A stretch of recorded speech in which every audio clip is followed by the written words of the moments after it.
मध्ये फिरत असताना तिथं मला कार्यकर्त्यांची मला तिथं गर्दी दिसली आणि गर्दी दिसल्यानंतर मी तिथं उतरलो गाडीत आणि तिथं पाहिलं ते काय बूथचा संबंध बूथच्या खूप बाहेर होता तो विषय आणि बूथच्या बाहेर हे केल्यानंतर तो एक कारखान्याचा कर्मचारी तिथं लोकांना दमदाटी करत होता आणि दमदाटी करत असताना तिथं पैशाचं वाटप पण अगोदर त्यांनी केलं होतं.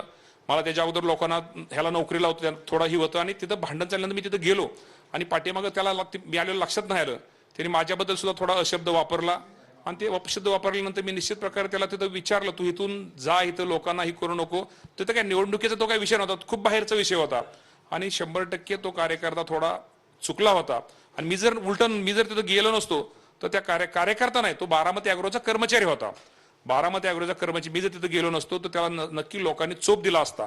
तुम्ही आता ते व्हिडिओमध्ये जेवढे लोक आहेत त्या लोकांना फक्त विचारा, त्यांची तुम्ही मुलाखती घ्या, मग त्यावेळेस तुमच्या लक्षात येईल की त्या कर्मचाऱ्याला अॅग्रोच्या की मी जर तिथं नसतं गेलो तर त्या कर्मचाऱ्याची काय अवस्था झाली असती. उलट मी त्यांनी उलट माझे आभार मानले पाहिजे, त्याला मी उलट तिथं वाचवलं त्या मॉबच्या समोर, कारण का तो पैसे वाटत होता आणि लोकांना थोडं तो वेगळ्या भाषेत बोलत होता. अचानक एवढा संताप अनावर का झाला? आमदार लोकप्रतिनिधी म्हणून ही भाषा शोभत नाही असं एकदम बरोबर आहे. आमदार आहे, आमदाराला पण भावना असती. एवढं कोण बोलतो? 5 वर्ष आपण जनतेमध्ये काम करतो, लोकांना मदत करतो, सहकार्य करतो, लोकांच्या सुखदुःखात जातो, लोकांना जेवढी मदत करता येईल विकासाची असेल बाकीची कुठली आपण सगळी मदत करतो. आणि कुणीतरी एखाद्या कारखान्याच्या कर्मचाऱ्याने यायचं, तिथं पैशाचं वाटप करायचं, तिथं लोकांना आमिष दाखवायचं आणि गावात येऊन तिथं दादागिरी करायची आणि माझ्यासारख्या कार्यकर्त्याला आमदाराला त्यांनी अवरच्य भाषा पाठीमागं थोडी चुकीचा शब्द माझ्याबद्दल बोला.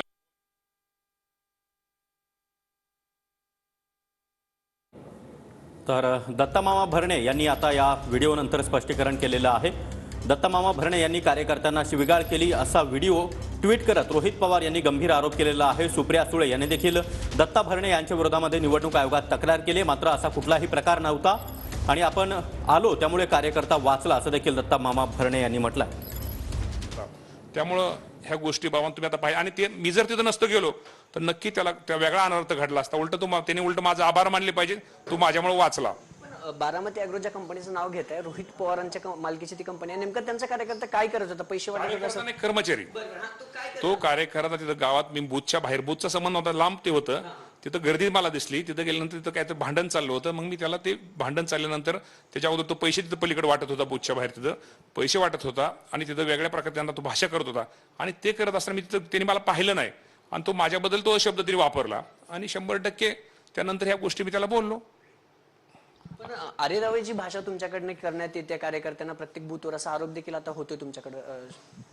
अरे रवी मी कुठं केलेलीच नाही, कुठं भाषाच गेली नाही, बूथवर जातो. नाही हे आता भाषानं आरोप करायला काय ते कुणी हे चालतं? हे तर निवडणूक आहे, हे निवडणूकच आहे ना, ह्यालाच राजकारण म्हणतात ना.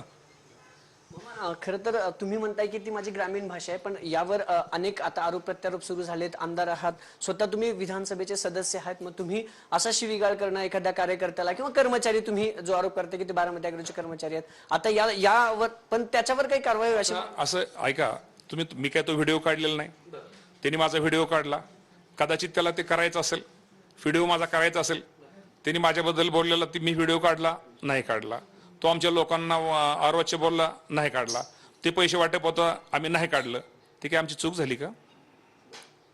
तुम्ही काय कारवाईची मागणी करणार? अजिबात कारवाई वगैरे मागणी करणार नाही. आम्ही लोकशाहीला मानणारे कार्यकर्ते, जे होईल, जरी उद्या आमच्यावरती कोणी आम्हाला नोटीस आली त्या नोटीसला योग्य ते कायदेशीर आपण आम्ही उत्तर देऊ. आणि मी तर म्हणतो त्या जे कोण व्हिडिओमध्ये जे सगळे नागरिक दिसतात ना, त्यांच्या मुलाखत तुम्ही घ्या, त्यांच्या भावना विचारा. शेवटी जे माणसं काम करतात, कोणीतरी यांना एखाद्या कारखान्याचा कर्मचारी निवडणुकीच्या काळात कुठेतरी येणार आणि लोकांना पैशाचं वाटप करणार, लोकांना तो दमदाटी करणार, लोकांना कुठेतरी नोकरीचा आमिष दाखवणार आणि अशा लोकांना आता शेवटी परत नंतर काय, ही गोष्ट खरंच आहे ना, 6 नंतर कोण आहे लोकांसाठी आम्हीच आहे ना, शेवटी काम करणार आम्हीच आहे ना. तो कर्मचारी नाही लोकांचं काम करणार, विकासाचं नाही काम, तो कर्मचारी विकासाचं काम करणार, लोकांना नाही मदत करणार, दवाखान्यात नडलेल्याला नाही मदत करणार, शासकीय हातमधून MSCBचा उद्या ट्रान्सफॉर्मर झाला तर तो कर्मचारी नाही मदत करणार, शेवटी मदत आम्हीच करणार आहोत ना. एक शेवटचा प्रश्न, तुमच्यावर ते आरोप सुप्रिया सुळे असतानाच आरोप करण्यात आले की 1000 ते 2000 रुपये दत्तमामांनी एका मतासाठी वापरले, हा आरोप मान्य आहे तुम्हाला? कितपत खरे आहेत? आता त्यालाच राजकारण म्हणतात. मी सुप्रियाताईंबद्दल तुम्हाला आजही सांगतो, सुप्रियाताईंबद्दल मला आदर आहे. सुप्रियाताईंबद्दल मी कधीही टीका टिप्पणी माझ्या कुठल्याही सभेत केलेली नाही. पवार साहेबांबद्दल सुद्धा मी केलेलं नाही किंवा रोहित पवारांबद्दल मी कधी सुद्धा टीका टिप्पणी केलेली नाही आणि करणार पण नाही. कारवाईची मागणी करणार. मी कारवाईची मागणी करणार. मला जेव्हा कुणी कारवाई केली, मला उत्तर आलं, नोटीस आली, त्याला योग्य ते उत्तर देऊ. इंदापूरमध्ये काय परिस्थिती? इंदापूरमध्ये सुनेत्रा पवारांना चांगल्या प्रकारचं मताधिक्य मिळेल, हे तुम्हाला मी आज तुम्ही हे माझं रेकॉर्ड करा आणि तुम्हाला समजेल.